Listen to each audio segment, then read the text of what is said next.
수술 경험이 있습니다. 몇 차례 받았어요. 그렇다면 더욱 신중해야 합니다.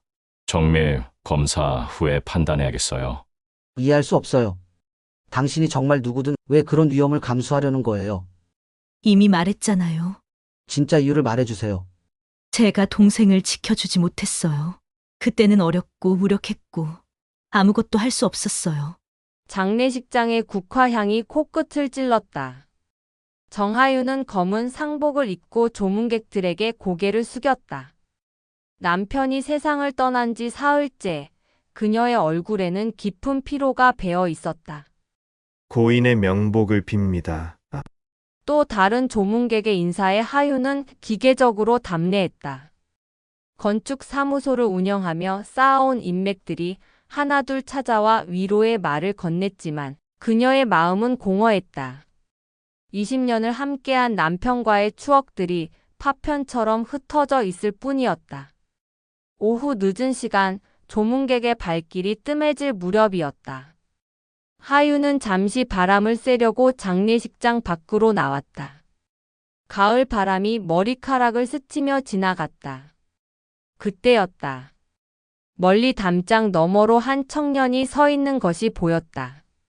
그는 장례식장을 바라보고 있었지만 들어오지는 않았다.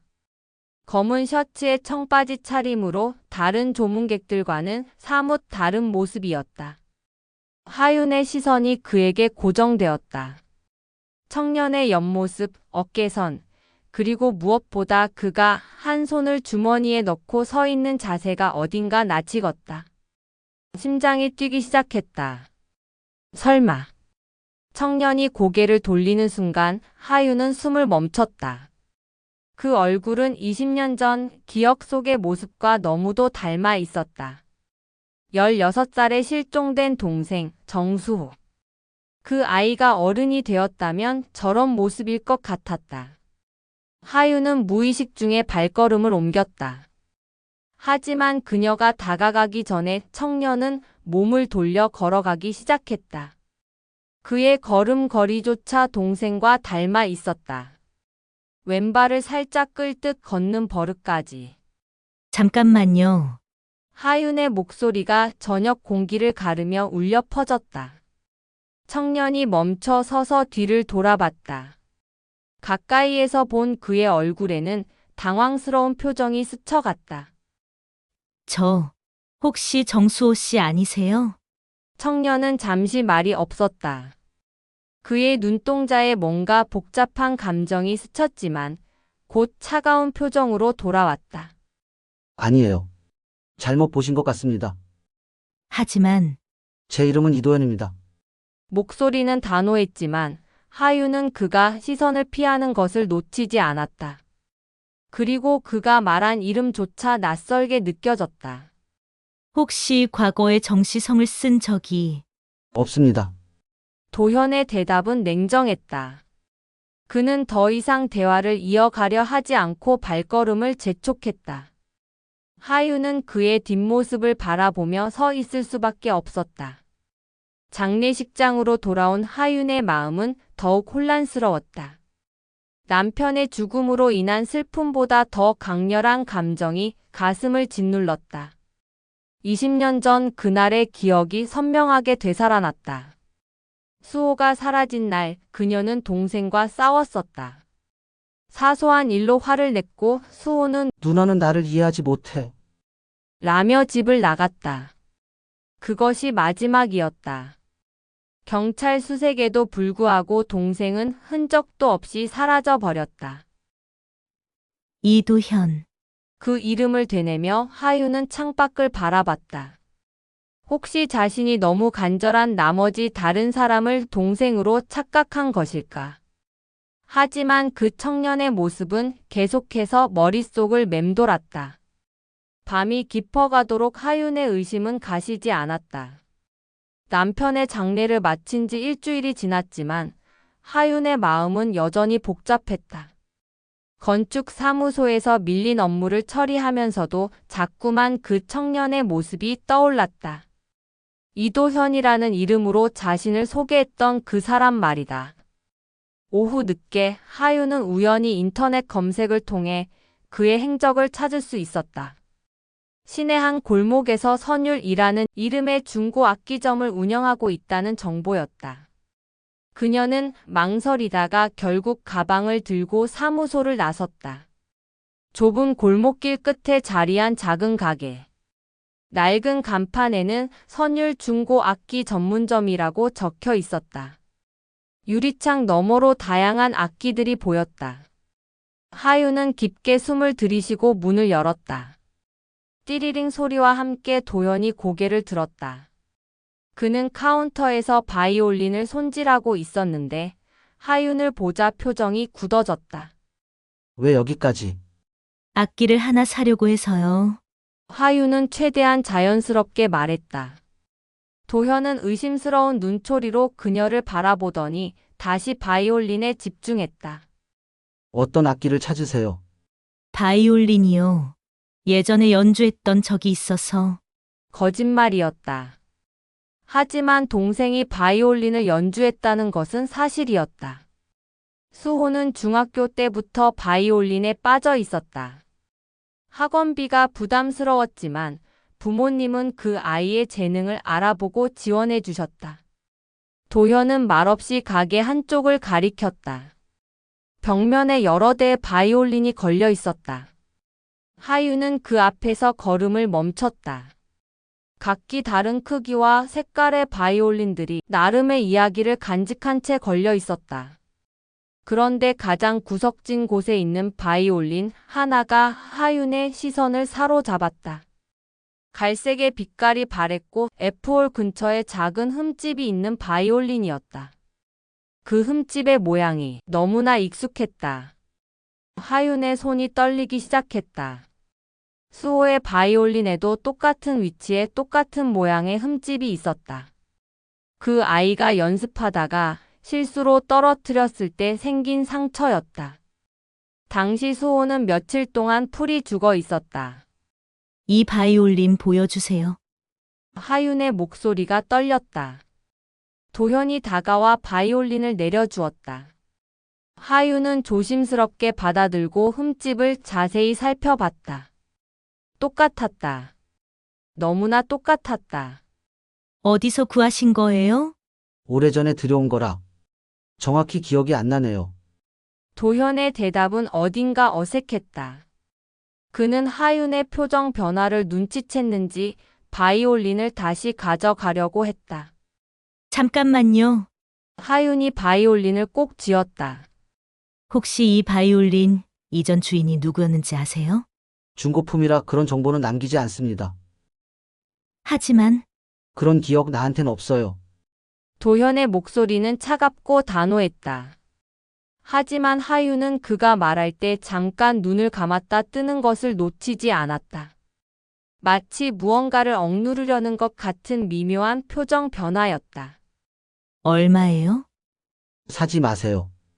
도현이 바이올린을 가져가며 말했다. 이 악기는 상태가 좋지 않아요. 그래도 보고 싶어서요. 예전에 연주했던 것과 비슷해서. 비슷하다고 해서 같은 게 아닙니다. 그의 말에는 묘한 절망감이 섞여 있었다. 하윤은 그를 더욱 주의 깊게 관찰했다. 도현의 손가락이 바이올린의 줄을 무의식적으로 튕기고 있었다. 마치 익숙한 동작처럼. 당신, 정말 바이올린을 모르세요? 도현의 손이 멈췄다. 그는 하윤을 똑바로 쳐다봤다. 그 눈빛에는 설명할 수 없는 흔들림이 있었다. 두려움과 그리움이 뒤섞인 듯한. 모릅니다. 그냥 장사하는 것뿐이에요. 하지만 그의 목소리는 더 이상 확신에 차 있지 않았다. 하윤은 가게를 나서면서도 계속 뒤를 돌아봤다. 유리창 너머로 도현이 그 바이올린을 들고 서 있는 모습이 보였다. 그는 한참 동안 그 악기를 바라보고 있었다. 마치 오랜 친구를 대하는 것처럼. 그날 밤 하윤은 수호의 사진들을 다시 꺼내봤다. 바이올린을 들고 웃고 있는 동생의 모습. 그리고 오늘 본 그 흠집. 모든 것이 우연이라고 하기에는 너무나 일치했다. 이도현, 너는 정말 누구니? 중고 악기점을 나선 지 사흘 후 하유는 다시 그 골목을 찾았다. 이번에는 상담 명목이 아니라 진심으로 도현과 대화하고 싶었다. 하지만 가게 문에는 임시 휴업이라는 쪽지가 붙어 있었다. 사장님이 급한 일로 며칠째 나오지 않으세요. 옆 가게 주인의 말에 하유는 불안감을 느꼈다. 혹시 자신 때문에 도현이 피하는 것은 아닐까? 그날 오후 하유는 우연히 시립병원 근처를 지나다가 익숙한 뒷모습을 발견했다. 도현이었다. 그는 소아병동 입구에서 초조하게 서성이고 있었고 그의 얼굴에는 깊은 절망이 새겨져 있었다. 하유는 망설이다가 조심스럽게 다가갔다. 이도현 씨? 도현이 돌아봤다.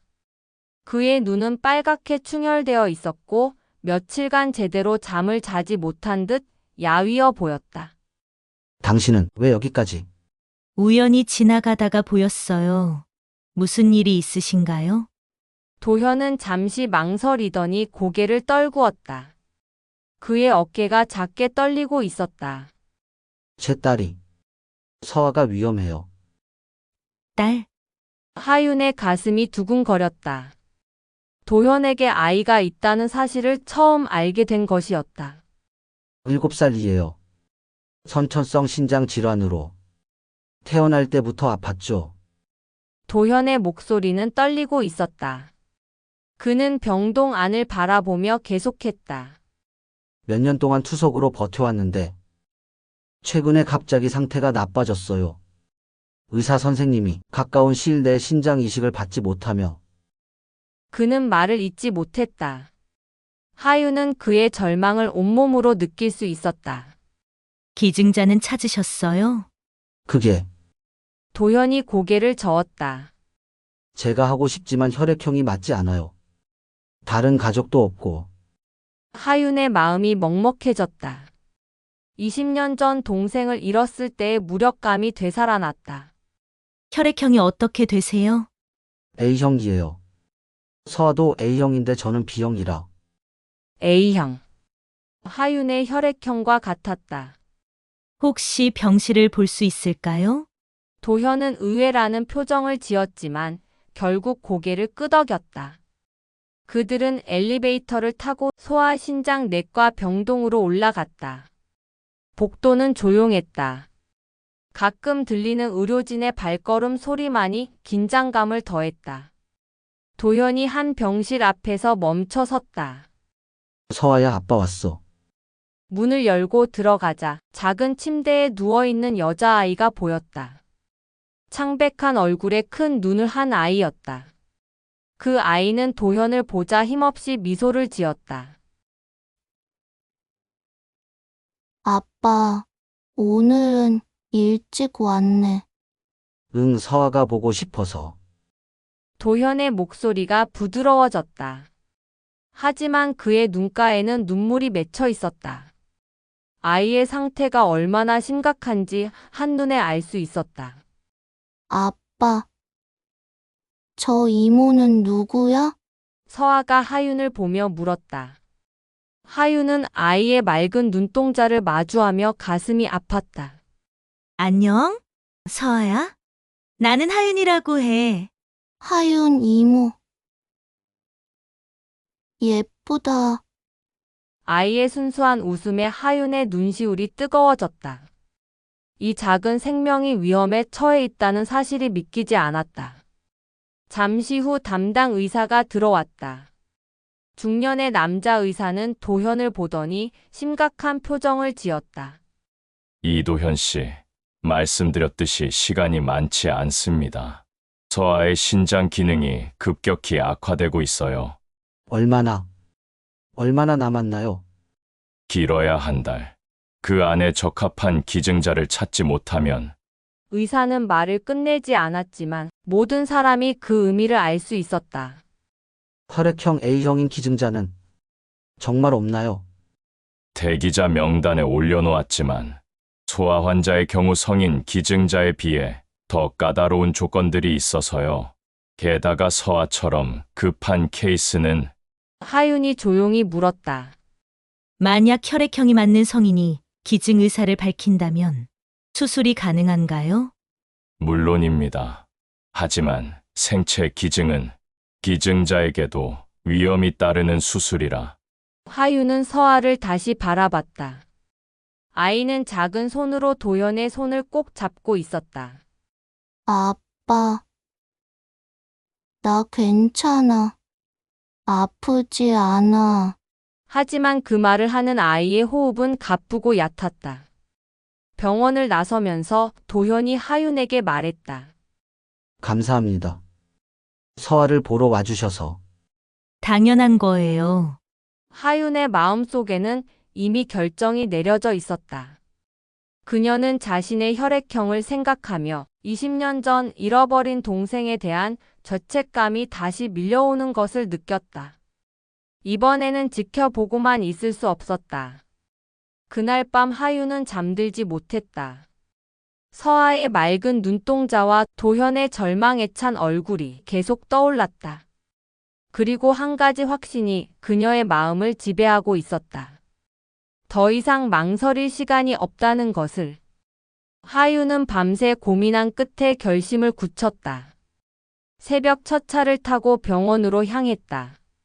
도현은 병실에서 밤을 지새운 듯 의자에 웅크리고 있었고 서아는 산소 마스크를 쓴 채 깊게 잠들어 있었다.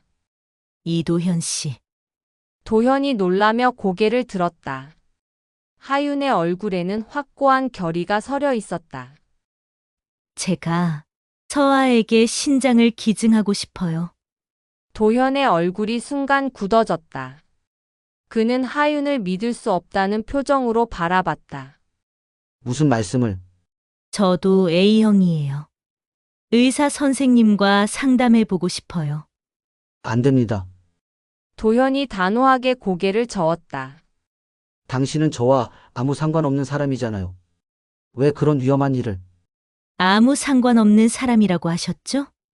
하윤이 한 걸음 다가서며 물었다. 도현은 그녀의 시선을 피했다. 그럼 왜 당신은 바이올린 줄을 그렇게 능숙하게 튕기고 있었나요?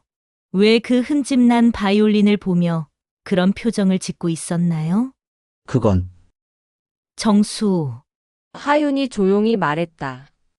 혹시 그 이름이 정말 아무 의미가 없나요? 도현의 손이 떨리기 시작했다. 그는 서아를 바라보며 고개를 저었다. 모르겠어요. 정말 모르겠어요. 그의 목소리에는 절망과 혼란이 뒤섞여 있었다. 하윤은 그런 그를 안쓰럽게 바라봤다. 기억하지 못해도 상관없어요. 지금 중요한 건 서아예요. 하지만 왜요? 왜 당신이 우리 아이를 위해 그런 위험을 감수하려는 거예요? 도현의 목소리가 높아졌다. 복도에 있던 간병인들이 쳐다볼 정도였다. 다른 이유가 있는 거죠? 당신이 숨기는 진짜 목적이. 그래요. 하윤이 차분하게 대답했다. 다른 이유가 있어요. 도현의 눈이 날카로워졌다. 20년 전 제가 동생을 잃었어요. 하윤의 목소리가 떨렸다. 그날 우리는 싸웠어요. 사소한 일로, 정말 바보 같은 일로. 그 아이는, 누나는 나를 이해하지 못해. 라고 하며 집을 나갔고, 그게 마지막이었어요. 도현이 입술을 꽉 깨물었다. 저는 그때부터 계속 후회했어요. 만약 그날 제가 다르게 행동했다면, 만약 그 아이의 마음을 좀 더 헤아려 줬다면, 그래서 견딜 수가 없어요. 또 다른 아이가 제 눈앞에서 아파하는 걸 지켜보는 것을. 그러니까 동정심이라는 거군요. 도현의 말에는 쓴웃음이 섞여 있었다. 아니에요. 하윤이 단호하게 말했다.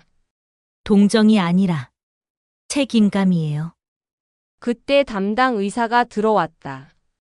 의사는 서아의 상태를 확인하더니 심각한 표정을 지었다.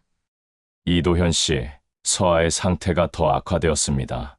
더 이상 기다릴 시간이 없어요. 얼마나요? 이번 주 안에 수술이 이루어지지 않으면 의사는 말을 끝내지 않았다. 도현의 얼굴이 창백해졌다. 의사 선생님, 하윤이 앞으로 나섰다.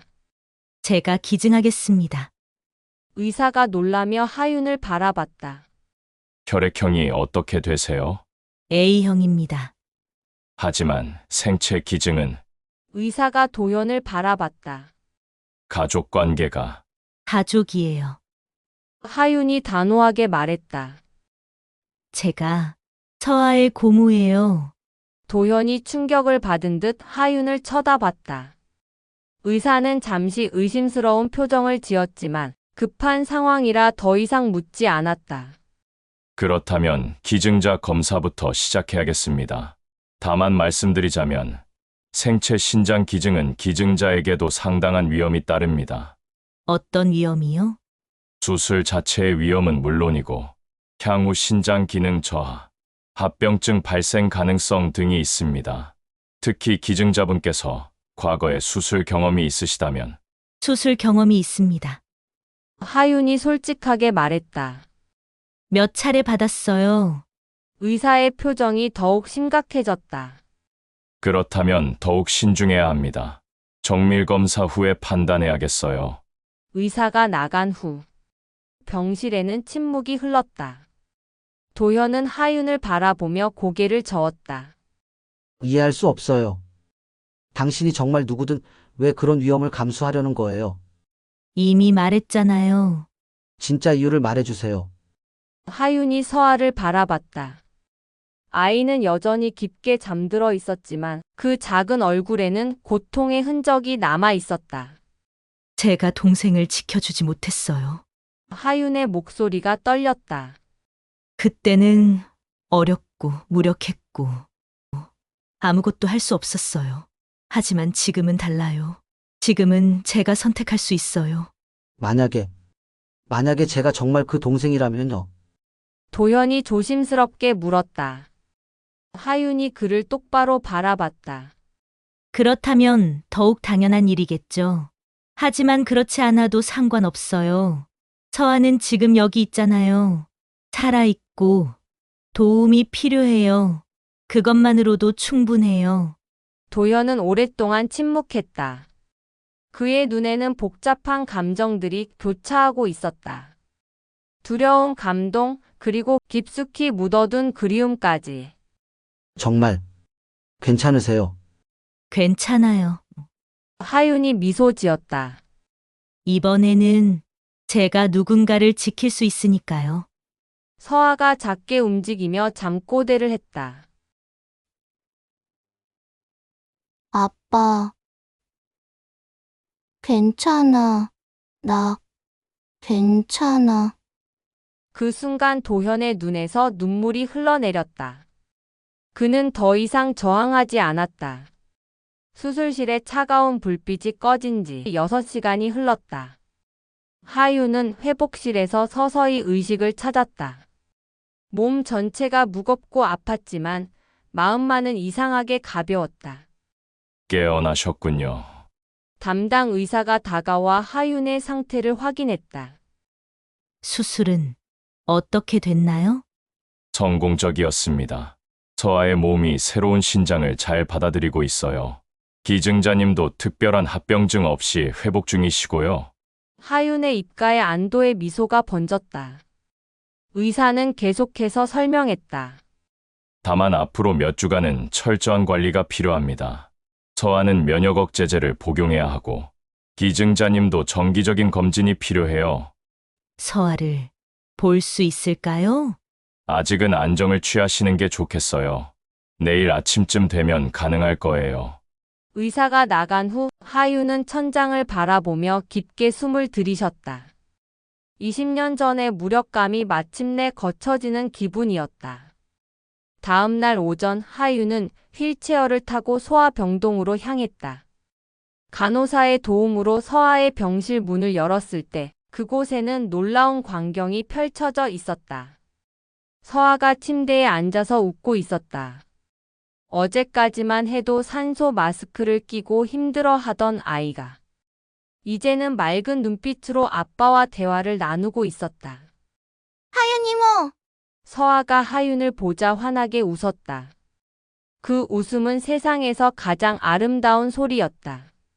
서아야, 기분이 어때? 훨씬 좋아요.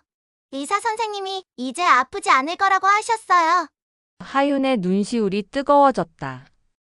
도현은 침묵 속에서 하윤을 바라보고 있었다. 그의 표정에는 복잡한 감정들이 교차하고 있었다. 정말 감사합니다. 도현이 조심스럽게 말했다. 감사할 건 없어요. 당연한 일을 한 거예요. 당연한 일이라고요. 도현이 고개를 저었다. 자신의 몸을 위험에 빠뜨려 가면서까지. 아빠, 하윤 이모가 나한테 콩팥을 줬대요. 서아가 순수한 목소리로 말했다. 고마워요, 이모. 하윤은 서아의 작은 손을 잡았다. 따뜻하고 생기 넘치는 손이었다. 서아야, 이모에게 부탁이 하나 있어. 뭐예요? 건강하게 자라서 하고 싶은 일 다 해. 약속할 수 있어? 네, 약속해요. 서아의 대답에 모든 사람이 미소를 지었다. 그때 도현이 조용히 입을 열었다. 저는 아직도 확신할 수 없어요. 제가 정말 당신의 동생인지. 하윤이 고개를 끄덕였다. 괜찮아요. 억지로 기억할 필요 없어요. 하지만 한 가지는 확실해요. 도현의 목소리가 떨렸다. 당신이 진짜 가족 같다는 것. 가족이에요, 이미. 하윤의 말에 도현은 고개를 숙였다. 그의 어깨가 작게 떨리고 있었다. 며칠 후 하윤이 퇴원을 앞둔 날이었다. 도현은 그녀를 찾아와 작은 상자를 건넸다. 이게 뭐예요? 열어보세요. 하윤이 상자를 열자 그 안에는 작은 은색 목걸이가 들어 있었다. 음표 모양의 펜던트였다. 예쁘네요. 서아가 고르라고 해서요. 감사의 마음을 담았다고. 하윤은 목걸이를 목에 걸었다. 도현이 그녀를 바라보며 말했다. 저 한 가지 고백할 것이 있어요. 하윤의 심장이 빨라졌다. 그 바이올린.